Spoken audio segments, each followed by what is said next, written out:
শারদীয়া দুর্গোৎসব উপলক্ষে আগরতলা পৌর নিগমের ৩ নং ওয়ার্ডের কর্পোরেটর জগদীশ দাসের উদ্যোগে বস্ত্রদান করা হয় পূর্ব ভুবনবন এলাকায়। উপস্থিত ছিলেন মন্ত্রী টিঙ্কু রায়, কর্পোরেটর জগদীশ দাস সহ অন্যান্যরা। মন্ত্রী টিঙ্কু রায় বক্তব্য রাখতে গিয়ে বলেন, অশুভ শক্তির যেন বিনাশ হয়, শুভ শক্তির যেন আবির্ভাব হয়। মা দুর্গার আবির্ভাব হয়েছিল মহিষাসুরকে বধ করার জন্য, কিন্তু বর্তমান সময়ে মহিষাসুর নেই, কিন্তু মহিষাসুর রূপে আসুরিক শক্তি এখনো আমাদের মধ্যে রয়ে গেছে। তিনি আরো বলেন, সমাজে মায়েরা কঠোর পরিশ্রম করে ছেলেদের মেয়েদের সমাজে প্রতিষ্ঠিত করেছেন। অনেক ছেলে মেয়েরা আছেন যারা নিজের জন্মদেহী মাকে ঠিকমতো লালন পালন করেন না, অথচ প্যান্ডেলে মৃন্ময়ী মা দশভুজার সাধনা করার জন্য ব্রতী হন। অথচ চিন্ময়ী মা এত ত্যাগ তিতিক্ষা কষ্ট করে ছেলে মেয়েকে মানুষ করেছে, তাই মাকে আরাধনা করতে ভুলে যান। এদিন গরিব দুস্থদের হাতে কর্পোরেটরের উদ্যোগে মন্ত্রী টিঙ্কু রায় বস্ত্র তুলে দেন।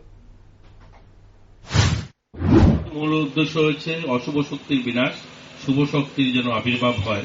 অর্থাৎ মা দুর্গার আবির্ভাব হয়েছিল মহিষাসুরকে বধ করার জন্য। তো বর্তমান সময়ে তো আর মহিষাসুর নেই আমাদের সমাজে। মহিষাসুর কোথায় পাওয়া যাবে?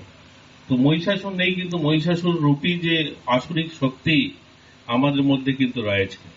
এখানে অনেক মায়েরা রয়েছেন, অনেক দিদিরা রয়েছেন, যারা যাদের জীবনের সমস্ত কিছু দিয়ে নিজের ছেলে মেয়েদেরকে মানুষ করেছেন, বড় করেছেন। আপনাদের ত্যাগ, তপস্যা, এত সাধনা, এত কঠোর পরিশ্রমের ফলে তারা আজ সমাজে প্রতিষ্ঠিত হয়েছে। অনেক বাড়ির ছেলেমেয়েরা আছে যারা মাকে ভালোভাবে দেখেন না, অথচ পুজো প্যান্ডেলে সেই মাটির মূর্তির পুজো হবে, মৃন্ময়ী মায়ের সাধনা হবে, সেখানে তারা ব্রতী হয়েছে, বলছে আমরা মাকে ডাকবো, মায়ের জন্য আমরা পুজো করছি।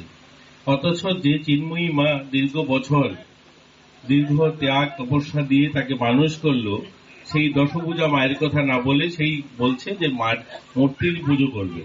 তো এই ধরনের অশুভ শক্তির থেকেও যেন আমরা মুক্তি পাই, শুভ শক্তি যেন আমাদের মধ্যে ঘটে, আমরা যেন